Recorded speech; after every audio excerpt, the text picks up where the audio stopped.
Muito boa tarde a todos. Muito boa tarde aos senhores peticionários. Muito obrigado pela vossa presença. Muito obrigado desde já pelas prestações que nos vão aqui deixar. Muito obrigado ao senhor deputado e às senhoras deputadas. Temos aqui presentes os senhores deputados do PSD, o senhor Dr. Miguel, a senhora deputada Ana Isabel Ferreira, pelo Partido Chega, a senhora deputada Lina Pinheiro, pelo Partido Socialista, a senhora deputada Susana Correia. Vamos ouvir-vos sobre este conjunto ou esta patologia. Eu não sou médico, peço imensa desculpa, só sei dizer quando me dói ou não me dói. Pronto, é só isso. Peço imensa desculpa.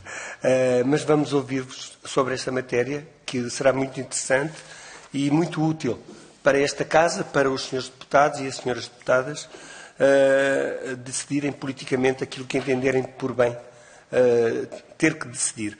Gostaria de dizer que os senhores peticionários terão 10 minutos no grupo inteiro, que poderão usar individualmente como quiserem, dentro dos 10 minutos. Cada grupo parlamentar, como sabem, tem 5 minutos e, no final, os senhores peticionários têm mais 10 minutos para dizerem aquilo que entenderem dizer, responder, não responder, dizerem o que entenderem que é melhor para vocês. Portanto, vou passar, tenho aqui, só para ficar registado, a doutora Dora Sargento, o senhor professor Nuno Sepúlveda, o senhor professor Jaime Branco, o senhor engenheiro Fernando Guedes e a senhora doutora Joana Serra Hoffmann. Penso que será assim que se diz. Sim, perfeito. Muito bem. Então, vou passar a palavra aos senhores peticionários. Gostaria de saber quem é que é a senhora doutora. Muito bem. Passo a palavra então à senhora doutora Joana Serra Hoffmann. Faça favor. Eu estou aqui representando o grupo. Estou em representação do nosso grupo, a Associação Aliança Malense Portugal, que é uma organização liderada por doentes, ancorada na Faculdade de Medicina da Universidade de Lisboa.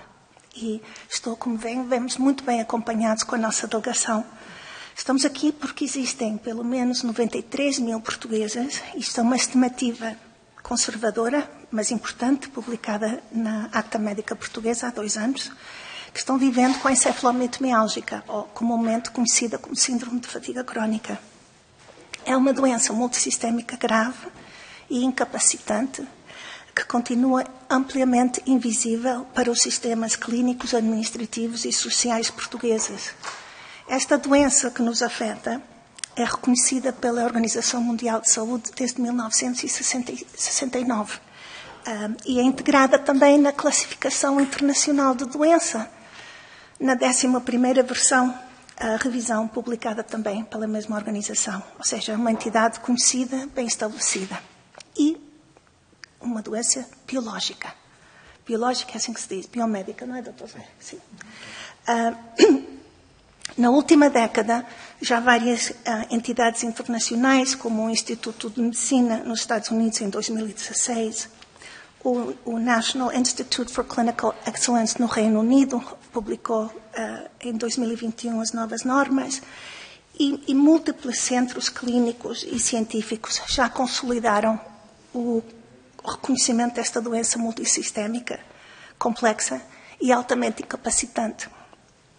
A pandemia, infelizmente, veio aumentar drasticamente o número de pessoas que estão afetadas e que ficaram com sequelas sérias.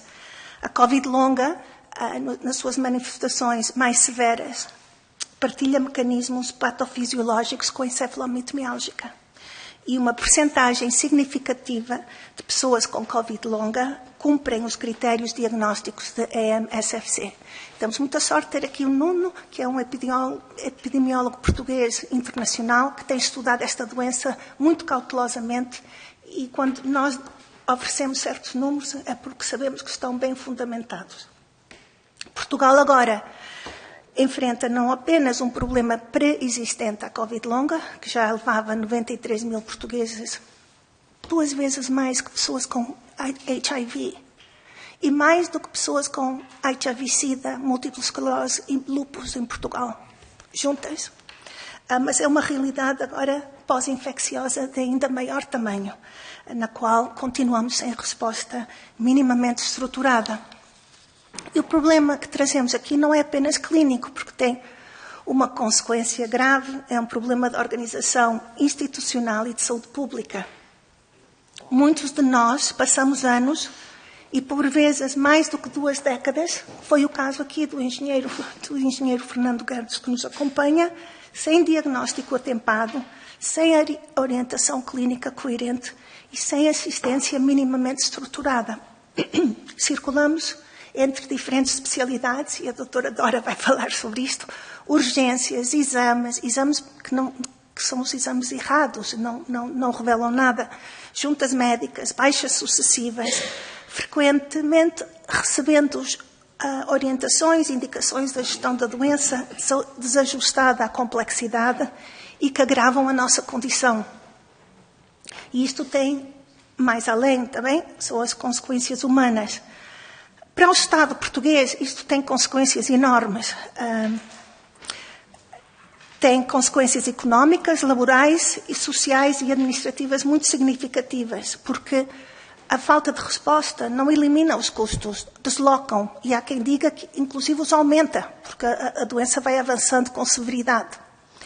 Desloca-se para o Serviço Nacional de Saúde, para a Segurança Social, para as famílias e os cuidadores, para as empresas e instituições, e leva a trajetórias de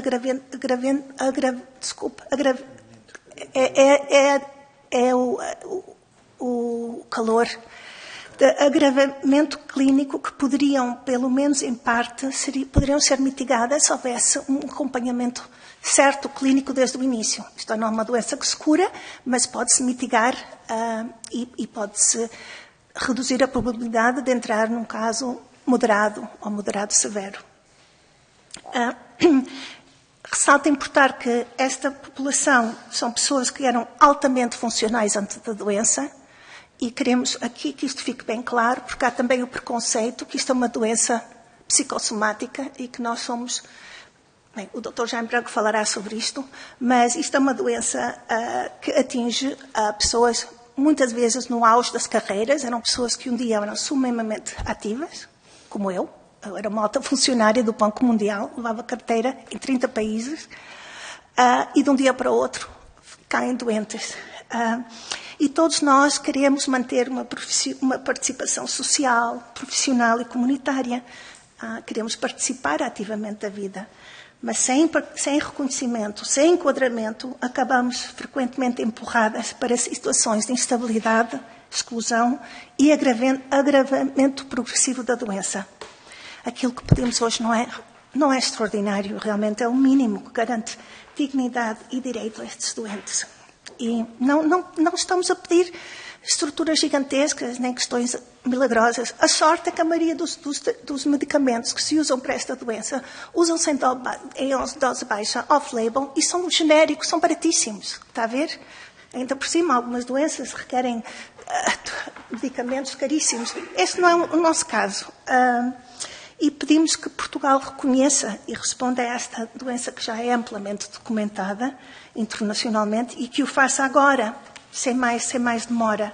Então, os nossos 3 pedidos que submetemos humildemente, mas também com um sentido de urgência e com muita esperança, gostaríamos que houvesse um reconhecimento institucional da encefalomialgia miálgica como uma doença multissistémica grave e capacitante, trazendo Portugal dentro do panorama dos outros países que já reconhecem isto. Em segundo, gostaríamos muito de ter uma criação de um grupo de trabalho técnico nacional que envolvesse o DGS, o SNS, a Ordem dos Médicos, os especialistas, representantes dos doentes, com um mandato claro de traduzir o consenso científico em ação num prazo de 90 dias. E isto pode parecer agressivo, mas não é, porque esta rota clínica até de fazer as guias, já há muitos precedentes. Portugal pode aproveitar e fazer ainda melhor. Em terceiro lugar, seria o desenvolvimento urgente da orientação clínica nacional, integração da codificação, não é, do CID, número 11, que a classifica como doença neurológica, e ter percurso assistencial mínimo no SNS, que sirva também de guia inequívoco para as juntas médicas de segurança social. Com estes 3 pedidos, temos uma base para depois, eventualmente, construir mais coisas, formar os profissionais de saúde, criar um centro de referência ou mais no SNS, a revisão dos critérios de incapacidade, proteção para as crianças e jovens, porque esta é uma doença que afeta muitos jovens. Na nossa associação temos crianças, com algumas com 12 anos, já com este diagnóstico. Uma delas é a mãe e filha com esta doença, são pacientes do Dr. Jaime Branco.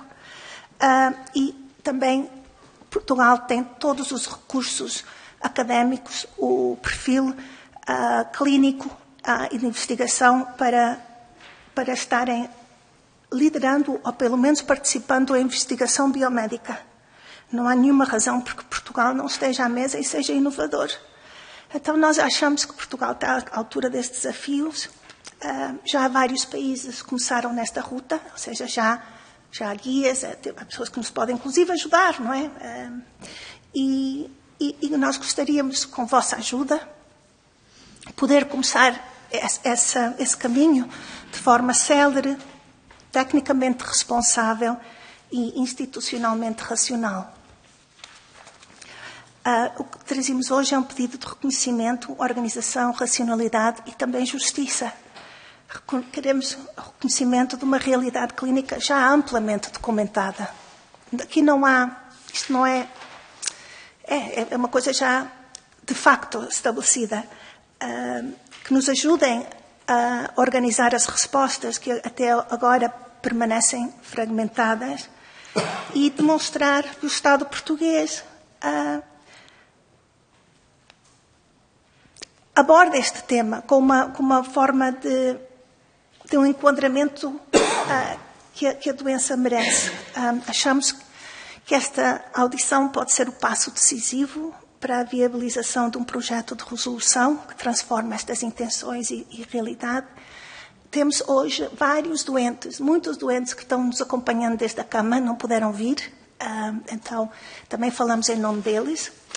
E antes de abrir as excelentes perguntas vossas, queria dar a palavra à doutora Sargento. Ela é médica de medicina interna do SNS, é doente com encefalomialgia e Covid longa, e a experiência pessoal dela com a doença e a sua experiência como clínica fundamentam o porquê dos nossos pedidos, visto que ela está em plantão. Muito obrigada, Dora. Muito obrigado pela prestação. Gostaria só de referir que, especialmente não teremos tempo, tem que ser no início da segunda ronda. Entretanto, gostaria de... Não sei se os senhores deputados preferem assim. As regras dizem que é de outra forma.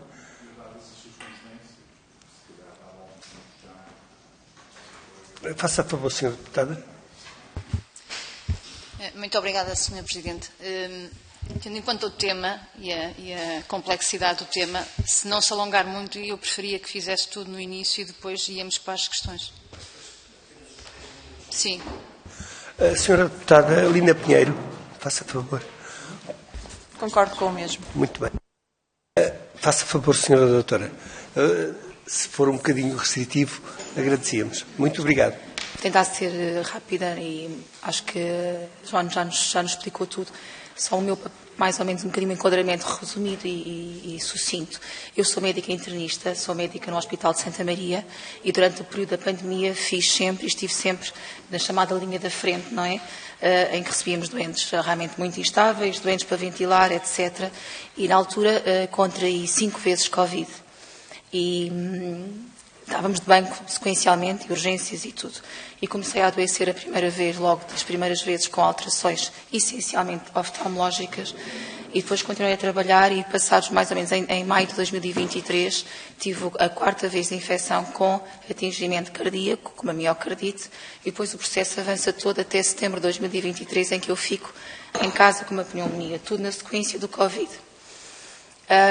e começa um processo de diagnóstico e de investigação. Porque é que eu estou assim? Eu, enquanto médica, também não sabia, e os meus pares, os nossos pares, também não sabiam dar um diagnóstico. Na altura também estive com o professor Jaime Calha, foi ele também que me orientou, mas é uma doença que às vezes é um pouco difícil o diagnóstico e para a maior parte dos casos é difícil porque não tem os tais marcadores que a gente diz, este doente tem, aquele doente tem.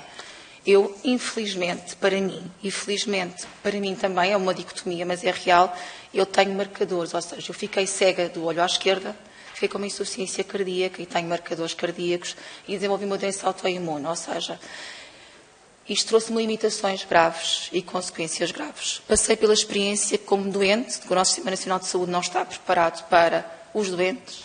Passei por ir a juntas médicas, da qual fui chumbada e da qual me mandaram trabalhar de novo porque eu estava capaz, sendo que eu não podia voltar a fazer a mesma coisa que fazia porque não tenho capacidade para subir umas escadas. O professor Jaime Branco chegou a ir comigo a uma das juntas médicas porque respostas, efetivamente, dos nossos colegas e dos nossos pares é não vê de um olho, vê do outro, não há problema nenhum, pode seguir. E, portanto, eu, enquanto doente e enquanto médica, sinto que o nosso Sistema Nacional de Saúde não está preparado, a nossa sociedade médica e civil não está preparada e, efetivamente, tive que voltar a trabalhar com uma incapacidade importante, com dificuldades importantes e ser readaptada a uma função que eu não tenho e que não tinha. Deixei de poder ser médica de urgência, de bancos, de intervenção, de intubação, etc., que é, ao fim e ao cabo, o meu grande prazer, e passei a ter uma atividade apenas burocrática. Pronto. O que dificulta muito, mas este é o paradigma que há bocado a João dizia, que é nós estamos, umas vezes, numa carreira brutal e a serem, de repente, somos colocados em baixo, mas não temos estrutura que nos apoie. Não há estrutura em Portugal que nos apoie. Portanto, eu, como estava no hospital, passei a ser realocada a uma função diferente, mas o que é que me vai acontecer? Não sei. Pois isto é uma doença que eu também espero que compreendam, que nós não sabemos nem para onde vamos, nem como vamos ficar, nem como é que vai ser o tratamento, nem em que estadio é que vamos estar. Porque, por exemplo, no meu caso, é uma doença evolutiva e seguramente que vai ter uma evolução não favorável. E há outras pessoas que, apesar de não terem marcadores, a sua evolução também vai ser uma evolução que nós desconhecemos. Não temos terapêuticas, usamos terapêuticas off-label, usamos terapêuticas que estão aprovadas por outras doenças que nós tentamos resolver ali, mas efetivamente não estamos preparados para. Eu acho que é importante para que outros doentes não passem pelo mesmo do que eu, e seguramente que os meus colegas acreditavam em mim, porque já me conheciam, não é? E não acharam que eu era mais uma, passa a expressão, uma louca, não é? Que está deprimida e que precisa de... Não é isso. E, portanto, eu acho que do ponto de vista prático é importante olharmos para isto com outros olhos, com os olhos do doente e com os olhos de uma sociedade que não está preparada para este tipo de doentes. E que é importante que isto implica na nossa abstenção, na ausência de trabalho, nas pessoas que estão muito tempo fora do trabalho, por estas dificuldades inerentes e são reais. As pessoas não se conseguem trabalhar da mesma forma, há dificuldades de raciocínio, há mais lentificação, há complicações efetivamente vigentes. Muito obrigado, Sra. Doutora. Gostaria, antes de passar a palavra, vou ser muito breve, e penso que vou fazer da minha voz a voz dos meus colegas deputados e deputadas. Acho que não têm que pedir com humildade. Estão aqui num direito que é de todos os portugueses e que nós temos a obrigação de ouvir e de cumprir e de fazer o que temos que fazer, politicamente. Portanto, não diga humildade que incomoda um bocado. Agradecemos de qualquer das formas. Muito obrigado. Passo a palavra, então, à senhora deputada do Partido Social Democrata, Ana Isabel Ferreira. Faça favor, senhora deputada. Muito obrigada, Sr. Presidente. Senhoras e senhores deputados, caros peticionários, o Grupo Parlamentar do PSD agradece a vossa presença nesta Casa e reconhece a importância do contributo que trazem ao Parlamento sobre a EMFC, uma condição complexa, incapacitante e que durante demasiado tempo foi insuficientemente compreendida. É importante dizer com clareza que muitas pessoas vivem anos sem o diagnóstico adequado, sem o acompanhamento e, frequentemente, sem o reconhecimento social e laboral da gravidade da sua situação clínica. E esse é um problema que, de facto, merece a atenção séria e responsável por parte das instituições públicas. Do ponto de vista do Governo e deste grupo parlamentar, há um princípio que deve orientar esta discussão. As respostas públicas têm de assentar na evidência científica, na capacidade efetiva do SNS e numa abordagem gradual e consequente. há várias matérias que merecem aprofundamento e reflexão.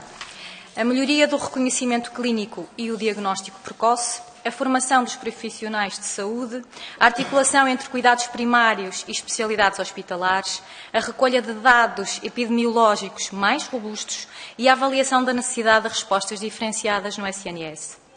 Creio que devemos evitar também 2 erros. O primeiro é ignorar e desvalorizar o sofrimento real destes doentes e o segundo é alimentar expectativas que o sistema de saúde não consegue concretizar sem planeamento, capacidade instalada e validação técnico-científica adequada.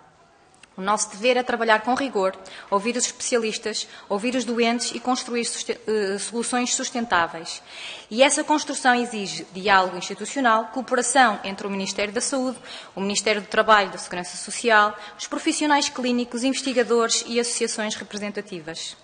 Quero, por isso, deixar, e em nome do Grupo Parlamentar do PSD, uma nota de total abertura para os contributos aqui apresentados, possam ser analisados com seriedade pelas entidades competentes, nomeadamente no que respeita a protocolos clínicos, capacitação profissional e avaliação das respostas atualmente disponíveis. Porque a dignidade das pessoas que vivem com encefalomielite miálgica, síndrome de fadiga crónica, exige de todos nós equilíbrio e sentido de responsabilidade. Nem indiferença perante o sofrimento, nem promessas fáceis e populistas, sem qualquer capacidade de execução. Exige compromisso sério, rigor científico e responsabilidade política para melhorar as respostas a esta condição de saúde. No seguimento desta linha de pensamento, gostaríamos de deixar aqui algumas perguntas que serão em jeito de contributo vosso para as nossas perguntas e algumas questões que possamos também aqui depois debater.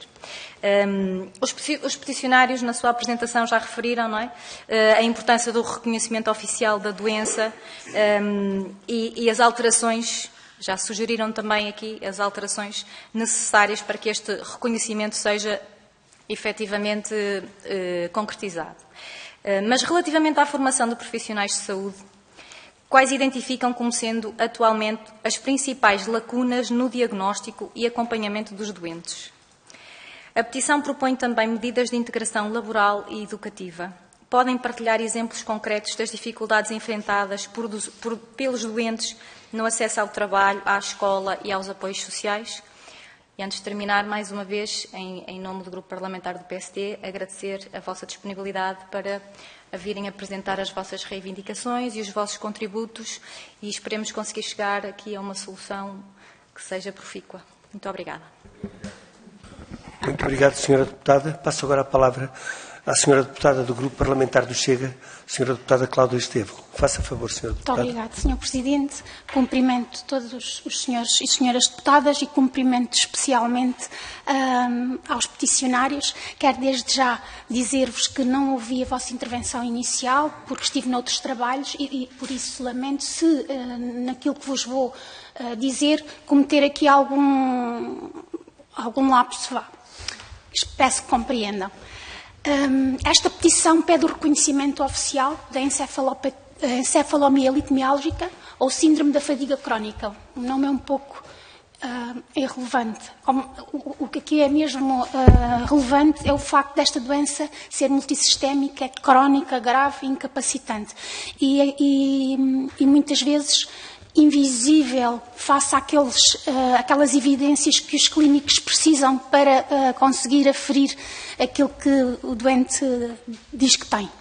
A questão que aqui se coloca é saber se uma pessoa com suspeita ou diagnóstico de encefalomielite miálgica em Portugal tem um caminho clínico claro, que já percebemos que não, se encontra profissionais preparados, que também já percebemos que não, se os critérios de avaliação que existem estão bem estabelecidos e reconhecidos, que também não, e uma resposta compatível com a limitação funcional que cada doente apresenta, que é fortemente comprometida face a tudo aquilo que enunciei aqui. Portanto, mas nós estamos aqui perante uma matéria inovadora no nosso país e existe enquadramento internacional que tem que ser tido em conta. A Organização Mundial de Saúde enquadra a síndrome da fadiga crónica na classificação internacional de doenças.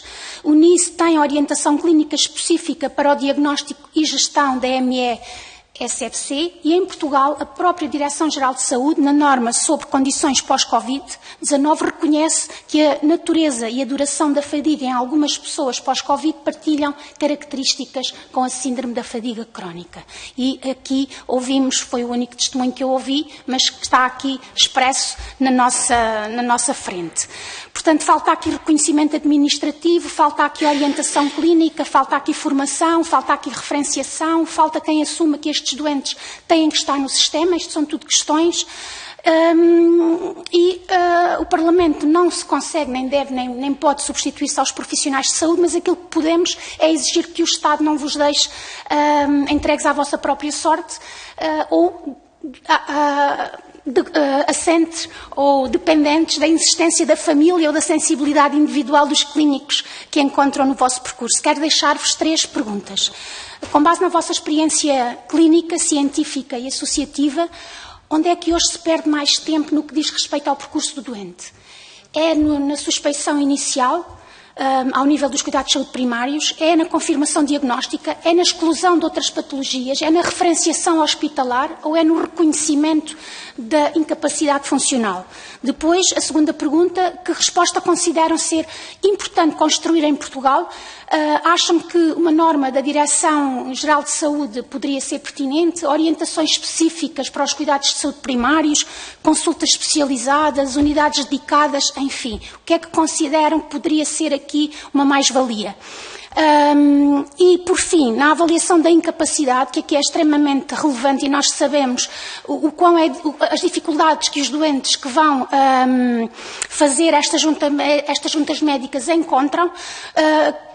No plano laboral, escolar e social, qual é hoje o maior problema? A doença não ser reconhecida, a limitação funcional ser mal avaliada, não ser devidamente considerada ou as juntas médicas não terem critérios ajustados a esta realidade. A mim choca-me um pouco quando existem doentes, e eles existem vários, que levam, nomeadamente, os seus especialistas, os seus médicos que os acompanham, e quando chegam à junta médica encontram, sem desprimor destes profissionais, mas encontram um profissional que se senta 5 minutos com o doente, olha para os exames, muitas vezes enfim, e determina a revelia daquele que é o médico que segue, que acompanha e que conhece o doente. Isto é chocante e, na minha perspectiva, e aqui assumo uma perspectiva pessoal, é inaceitável. Muito obrigada. Muito obrigado, Sra. Deputada. Passo a palavra agora à Sra. Deputada do Partido Socialista, Sra. Deputada Susana Correia. Faça favor, Sra. Deputada. Muito obrigada, Sr. Deputado relator da petição. Cumprimento as senhoras e os senhores deputados e cumprimento esta excelente delegação que temos aqui à nossa frente e na pessoa da doutora Joana Serra Hoffmann. Cumprimento também a Associação de Doentes, a Aliança Millions Missing e a nossa saudação especial para o papel importante que têm tido as associações de doentes nesta sensibilização na Comissão de Saúde. Como devem compreender, nós temos recebido um leque alargado, cada vez mais doenças raras, não é aqui o caso, mas o que precisam, de certa forma, do político, porque nós precisamos da ciência para sustentar muitas das nossas decisões e iniciativas, mas, no fundo, é sensibilizar para um problema que ainda é, de certa forma, desconhecido, entre aspas, mas que nós próprios também, e estou a começar a minha intervenção por isso mesmo, nós próprios, enquanto deputados, para avançar qualquer tipo de iniciativa, e percebi que nos deixa aqui um pedido, um projeto de resolução, temos muito a preocupação de, junto da Direção-Geral de Saúde, sociedade científica, perceber o ponto em que estamos, onde é que nós estamos nesta matéria, para sustentarmos, por exemplo, um projeto de resolução ou uma pergunta à Direção-Geral de Saúde com conteúdo que estejamos confortáveis e que também sirvamos o vosso interesse para termos aqui alguma consequência desta audição. Caso contrário, estaremos todos solidários com a causa, mas ficaremos muito limitados na nossa ação responsável. Queria também dizer-vos, e tenho aqui algumas questões, que relativamente a estas limitações e obstáculos que percebemos na primeira intervenção sobre como é que o nosso sistema de saúde está ou não a responder, se depende das limitações que o próprio SNS ou o sistema de saúde português tem, ou se está, mais uma vez, ligado ao facto da doença que nos apresentam aqui, do síndrome da fadiga crónica, não estar ainda com as diretrizes clínicas, como nos falou a senhora doutora, devidamente explicitadas e conhecidas. E a segunda pergunta é se esta articulação, que é importante com a sociedade científica, com a Direção-Geral de Saúde e com o próprio Governo, porque mesmo da Assembleia da República saindo uma proposta ou um projeto de resolução, será sempre uma recomendação ao Governo para que intervenha nesta questão. Se já existe, mesmo na parte da Associação, algum relacionamento, algum feedback que nós aqui devamos conhecer ou possamos conhecer. Nós estamos muito sensíveis à causa que nos é aqui apresentada. Em audiências do próprio grupo parlamentar, já temos ouvido, não em associação, mas até em cidadãos individuais que nos pedem audiências online. Alguns vieram de outros países para Portugal, chegam aqui e não têm qualquer proteção social, porque não é conhecida a patologia e o diagnóstico, portanto não há como classificar. Isto é algo que nos deve preocupar, mas genuinamente peço a vossa colaboração para que nós próprios, ao darmos um passo que possa ser de colaboração, e penso que todos os grupos parlamentares estarão nesse sentido, é que a evidência científica e estas diretrizes clínicas nos façam chegar para sabermos qual é o nosso ponto de partida. Falaram-nos aqui do reconhecimento pela Organização Mundial de Saúde. Não sei se tem algum exemplo, algum país na Europa que já tenha um caminho feito sobre este reconhecimento da encefalomielite miálgica. E relativamente às sociedades científicas, se existe algum paper, se existe algo que esteja a ser trabalhado, que nós próprios também possamos ter conhecimento. Eu não acredito, e vou arriscar aqui para vosso esclarecimento, se estamos neste ponto, alguma coisa está a faltar. Então, qual é a barreira? E a barreira é científica, é de evidência. Também claramente deveríamos e queríamos ter essa informação. E dizer que da parte do Grupo Parlamentar do Partido Socialista estamos sensíveis à causa, percebemos que o que não se conhece não se trata, não se mede, e portanto se calhar o passo principal é mesmo dar a conhecer, até para os profissionais de saúde não devem ter a sua tarefa facilitada, porque, como diz a senhora doutora, se não existem diretrizes clínicas, que caminho é que percorrem, não é? Uns certamente percorrerão um, outros percorrerão outro. E, portanto, a nossa sensibilidade para a causa, mas gostávamos mesmo que nos pudessem ajudar também nesta iniciativa parlamentar a acontecer, que seja devidamente sustentada. A Direção-Geral de Saúde, para nós, é uma instituição fundamental e também gostaríamos de perceber se eles já deram aqui algum tipo de contributo. Muito obrigada. Muito obrigado, Sra. Deputada. Passo agora a palavra portanto, passo a palavra à Sra. Doutora. Agradecemos muito. Joana Serra. Joana Serra Hoffmann. Não, tem que ser para ficar registado. Claro, Joana Serra Hoffmann. Obrigado. Nós viemos preparados para esta audiência e nos últimos 8 meses fizemos uma revisão sistemática da literatura, das políticas públicas, das rotas clínicas, dos exemplos que seriam pertinentes para Portugal. E este documento, temos aqui entregue, é um trabalho working draft, porque cada mês saem boas notícias sobre novos desenvolvimentos de conhecimento sobre esta doença. Mas este documento foi revisto pelos maiores peritos, especialistas portugueses. O Nuno foi um dos revisores, o Dr. Luís Graça foi outro, o Dr. António Vaz Carneiro foi outro, o Luís Nacul, que foi o fundador da Euromen, o João Malato, da Universidade de Lisboa. Este documento gostaríamos imenso de vos entregar. E, como há um dito em inglês, eu vou dizer, desculpa, às vezes falta, the proof of the pudding is in the eating. Uma pessoa pode ter um pudim, mas se não dá para comer, não existe. E a propósito deste documento era realmente adequar os conhecimentos à realidade portuguesa. Tivemos também vários médicos que revisaram. Este documento deixamos para vocês também, se tiverem interesse em revisar. É um documento que agora será enriquecido precisamente pela a ruta política do que é factível. Mas este documento é um documento realmente estado do arte. A nossa intenção era eventualmente publicar. e não queríamos trazer muitas cópias, mas trouxemos uma para o Presidente, para o Vice-Presidente, para o Relator, mas podemos fazer cópias. E quem quiser integrar-se ao Working Group, é bem-vindo. Agora deixo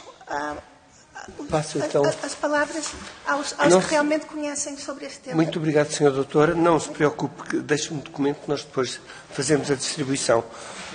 Passo então a palavra ao Sr. Professor Jaime Branco. Sr. Professor Jaime Branco, faça a favor, Sr. Professor. Muito obrigado, Sr. Presidente. Senhores deputados, obrigado pela recepção. Eu não estou muito bem da voz, peço desculpa, mas eu queria só, no esclarecimento porque as questões que nos põem são semelhantes e são muito interessantes, eu queria, só para vos esclarecer, dizer o seguinte. Em primeiro lugar, esta entidade clínica tem critérios clínicos bem estabelecidos. Os critérios clínicos têm evoluído no tempo. Posso dizer-vos que a primeira descrição desta entidade vem seguramente do século XIX, se não do século XVIII. Não é? Esta entidade é, no fundo, uma síndrome pós-infecciosa. Existem múltiplas síndromes pós-infecciosas. O que é uma síndrome pós-infecciosa?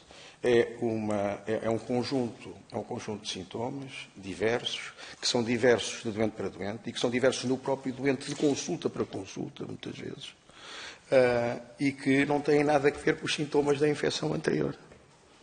É uma nova entidade. É uma nova entidade. E depois, a esta entidade podem-se somar outras entidades, outros sintomas, outros aspectos que dão maior ou menor importância, como numa cebola, quer dizer, várias camadas. A cebola não é do mesmo tamanho a cada consulta. E é por isso que isto é complexo, é que o médico encara a cada nova consulta um novo doente sendo o mesmo doente. Quer dizer, não é? E depois isto não tem um biomarcador. Não tem um biomarcador.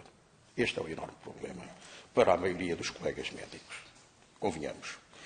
Os médicos, e eventualmente outros profissionais de saúde, eu falo da minha profissão, que é o que sei melhor, têm hoje uma dependência psicológica por objetividade.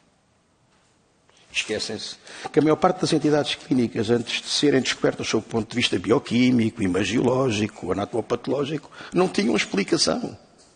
A diabetes, e muitos dos doentes diabéticos, há 100 anos, eram internados em manicômios. Eu, quando acabei o meu curso, o Miguel Guimarães, que não me deixa mentir, embora seja mais novo que eu, não é? Eu, quando acabei o meu curso, a úlcera péptica era uma doença psicossomática. Tratava-se com papas, com leite, com repouso, e se fosse do estômago, ao fim de 12 semanas, se não estivesse curado, era operada, para não degenerar em tumor do estômago. A questão é que esta era desde o princípio um tumor do estômago. Por isso é que não curava. Percebem? Quer dizer, e depois percebeu-se que, apesar do ambiente altamente hostil e ácido do estômago, afinal há uma bactéria. Percebem? Quer dizer, nós até sabermos, não sabemos. Em tudo na vida. Quer dizer, e é isso que me leva, desde 1990, sendo reumatologista, a tratar muitos destes doentes que têm síndromes aparentados. Quer dizer, que têm sintomas que são comuns, que são inespecíficos, e são inespecíficos porque ocorrem também em outras situações clínicas que nada têm que ver com esta. Agora, não há dúvida que estes doentes existem. Eles não telefonam uns para os outros a combinar os sintomas. Os doentes do Peru não falaram com os doentes do Vietnã. E são exatamente iguais. Não é? Quer dizer, vamos ver se a gente se entende. Aqui não há um complô internacional de doentes que quer prejudicar os médicos ou as políticas de saúde dos países. O que existe e esta doença foi sobretudo conhecida, porque se é associada, e durante algum tempo chamou-se, teve essa denominação, associada à mononucleose infecciosa, que é a doença do beijo, provocada pelo vírus de Epstein-Barr. Foi talvez a primeira ligação feita sob o ponto de vista epidemiológico. O Nuno dirá isso melhor que eu, porque eu sou um clínico. Quer dizer, sob o ponto de vista epidemiológico, bem relacionada, de facto, com as infecções por vírus de Epstein-Barr. Mas esta entidade pode aparecer associada a outras infecções virais, fúngicas, até bacterianas, ou, tanto quanto é nosso conhecimento, fora de uma infecção. E depois pode somar, como no caso infeliz da nossa colega, outras patologias que nada têm a ver com a síndrome de fadiga crónica, mas que se somam a esta, não é? Como o atingimento ocular que tive, não é? Quer dizer, como o atingimento cardíaco, que não pertencem a esta entidade, mas que vêm somar-se, dando maior gravidade a esta síndrome pós-infecciosa que ela sofreu depois de 5 infecções pela Covid. A Covid veio dar maior destaque a isto, porque muita gente foi infectada, atingiu quase o mundo todo, muita gente foi infectada, e embora seja uma pequena percentagem, a epidemiologia é isto mesmo, pequenos números de grandes números são grandes números. Uma pequena percentagem da população mundial infectada são números enormes. E veio dar um destaque a esta entidade que antes não tinha, e uma visibilidade que antes não tinha, e uma abertura que antes não tinha. A complexidade da patologia leva a que isto não deve ser tratado. Claro, quer dizer, vamos ver, o espectro de gravidade desta doença é como de todas as doenças, não é? Nós podemos ter uma hipertensão ligeira, que com uma dieta sem sal resolve, ou podemos ter uma dieta tão grave, podemos ter uma hipertensão tão grave, que ainda hoje, com os fármacos que temos, vai matar o doente. Sejamos claros. E isto é igual. Nós temos doentes com sintomas leves e temos doentes com sintomas muito pesados e incapacitados por esta doença. E, portanto, o que eu penso que resolveria isto, como outros países procuraram fazer, e tem alguns exemplos, é a criação, e não incluiria só este tipo de doentes, incluiria outras patologias complexas, 2 centros nacionais, um a norte, outro a sul, ou ao centro, tanto faz. Quer dizer, mas acho que a população portuguesa justifica 2 centros de tratamento, de diagnóstico e tratamento e reabilitação de doenças complexas. Ainda tem 2 minutos. Engenheiro. Isso. Eu, talvez por ser engenheiro, ser homem do Norte, acho que uma pessoa assim muito objetiva. E acho que é aqui a objetividade também que faz falta, não, obviamente, não descurando, até porque eu possuo a patologia, possuo a condição clínica, mas para ser prático e para podermos alavancarmos esta questão, para vermos a resolução algures no tempo da mesma. Eu, desde logo, e sobretudo a nível individual, identifico-me com a senhora deputada, com as declarações que fez, e agradeço, e acho que esta questão tem que ser reconhecida, mas, obviamente, que é um percurso que tem que ser feito, um percurso paulatino, mas que obrigará sempre a ser feito por patamares e de forma iterativa, etc.